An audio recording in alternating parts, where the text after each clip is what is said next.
Ne donnez à personne sur terre le nom de Père, car vous n'avez qu'un seul Père, celui qui est aux cieux. Ne vous faites pas non plus appeler Maître, car vous n'avez qu'un seul Maître, le Christ.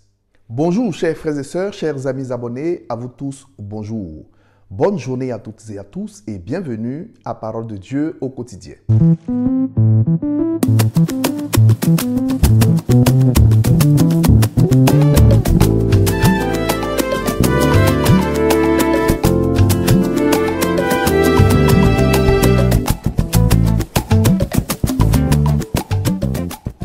Au nom du Père et du Fils et du Saint-Esprit, Amen. Je vous salue Joseph, vous que la grâce de Dieu a comblé. Le Sauveur a reposé dans vos bras et grandi sous vos yeux. Vous êtes bénie entre tous les hommes et Jésus, l'enfant divin de votre virginale épouse, est béni. Saint Joseph, donné pour Père au Fils de Dieu, priez pour nous dans nos soucis de famille, de santé et de travail jusqu'à nos derniers jours et daignez nous secourir à l'heure de la mort. Amen. Je ne me rappelle pas combien de fois l'homme m'a posé cette question. Pourquoi vous faites appeler Père alors que Jésus défend clairement dans la Bible de donner le nom de Père à une personne sur terre. Il nous défend aussi de se donner le nom de Maître. Pourquoi donc, chez les catholiques, nous appelons les prêtres mon Père? Pourquoi cela? C'est cette question que nous voulons essayer d'éclaircir afin d'enlever toute ambiguïté dans notre tête et de ne pas nous faire piéger par ceux qui nous critiquent. Alors, pour comprendre l'enseignement du Christ, nous allons ouvrir la Bible et découvrir le texte dans son contexte. Les versets qui nous intéressent ici se trouvent en Saint Matthieu, chapitre 23, les versets 9 à 10. Mais nous allons lire le texte un peu plus haut pour cerner la généralité de l'enseignement du Christ, l'esprit de l'enseignement que Jésus voudrait nous donner. Alors Jésus s'adressa aux foules et à ses disciples et il déclara: « Les scribes et les pharisiens enseignent dans la chair de Moïse. Donc, tout ce qu'ils peuvent vous dire, faites-le et observez-le. Mais n'agissez pas d'après leurs actes, car ils disent et ne font pas. Ils attachent de pesants fardeaux, difficiles à porter, et ils en chargent les épaules des gens, mais eux-mêmes ne veulent pas les remuer du doigt. Toutes leurs actions, ils les font pour être remarqués des gens. Ils élargissent leurs phylactères et rallongent leurs franges. Ils aiment les places d'honneur dans les dîners, les sièges d'honneur dans les synagogues et les salutations sur les places publiques. Ils aiment recevoir des gens le titre de rabbi. Pour vous, ne vous faites pas donner le titre de rabbi, car vous n'avez qu'un seul maître pour vous enseigner, et vous êtes tous frères. Ne donnez à personne sur terre le nom de Père, car vous n'avez qu'un seul Père, celui qui est aux cieux. Ne vous faites pas non plus donner le titre de maître, car vous n'avez qu'un seul maître, le Christ. Le plus grand parmi vous sera votre serviteur. Qui se lève sera abaissé, et qui s'abaisse sera élevé. Voilà donc le contexte des réprimandes de Jésus. Et tout le chapitre 23 de Saint Matthieu, Jésus fait de vives réprimandes, des reproches amers aux chefs religieux de son temps, les scribes et les pharisiens. On peut se demander, mais pourquoi Jésus s'adresse si durement aux guides religieux? Il le décrit lui-même. Ils aiment se promener sur les places publiques pour recevoir les honneurs, les révérences des gens. Dans les dîners, ils aiment occuper la première place pour se faire voir. Ils sont des guides religieux, mais ils ne font pas leur travail. Au lieu de conduire le peuple vers Dieu, ils empêchent le peuple d'atteindre Dieu. Il dit qu'ils ont la clé de la connaissance, la clé de la vie spirituelle. Eux-mêmes, ils n'entrent pas et ils retiennent ceux qui veulent entrer dans cette vie spirituelle. Et quand on poursuit le texte, Jésus est dur. Il dit « Malheureux, malheureux, malheureux, scribes et pharisiens, guides aveugles ». Il leur dit ensuite que vous êtes pire que vos pères. Vos pères ont tué les prophètes, mais vous faites pire que ce que vos pères ont fait. Voilà, Jésus est assez dur avec les guides spirituels de son temps parce que au lieu d'être des canaux qui conduisent à Dieu, ils sont plutôt des barrières et ils empêchent le peuple d'entrer dans la véritable adoration avec Dieu. Jésus se met en colère et il dit « ça suffit, ça suffit. Ne donnez plus à personne le nom de Père sur terre parce que vous n'avez qu'un seul Père qui est aux cieux. Et ne vous donnez pas non plus le titre de Maître. Vous n'avez qu'un seul Maître, le Christ. » Voilà le contexte. Mes chers amis, chers frères et sœurs, Jésus est un grand pédagogue. C'est un grand enseignement. Jésus sait ce qu'il dit et il sait ce qu'il fait.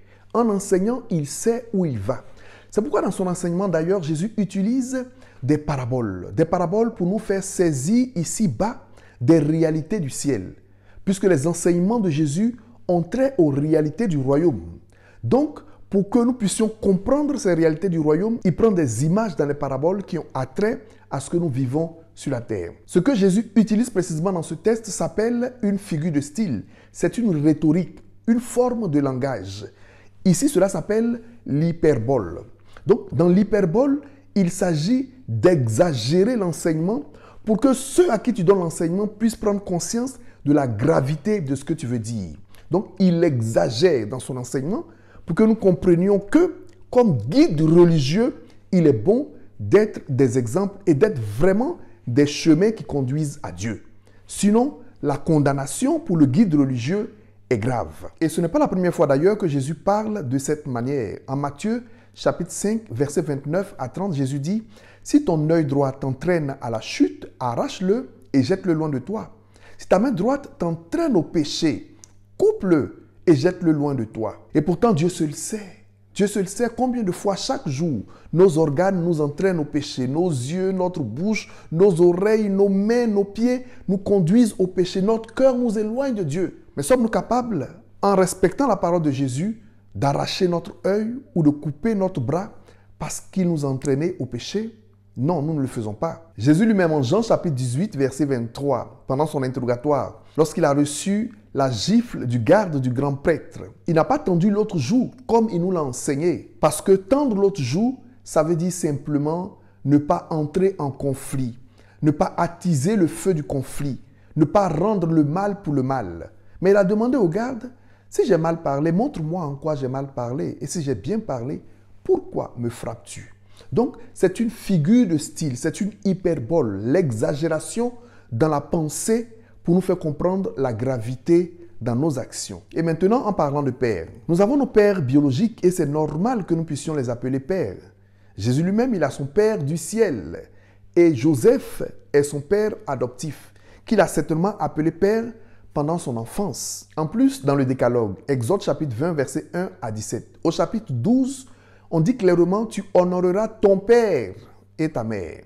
C'est la parole de Dieu. Et on les appelle pères parce qu'ils sont nos pères biologiques. Venons-en maintenant à l'Église catholique. Dans notre Église, nous avons ceux qui ont défendu la foi par leurs écrits, par leurs réflexions, pour faire asseoir la doctrine. Parce qu'à l'origine de l'Église, cela n'a pas été facile.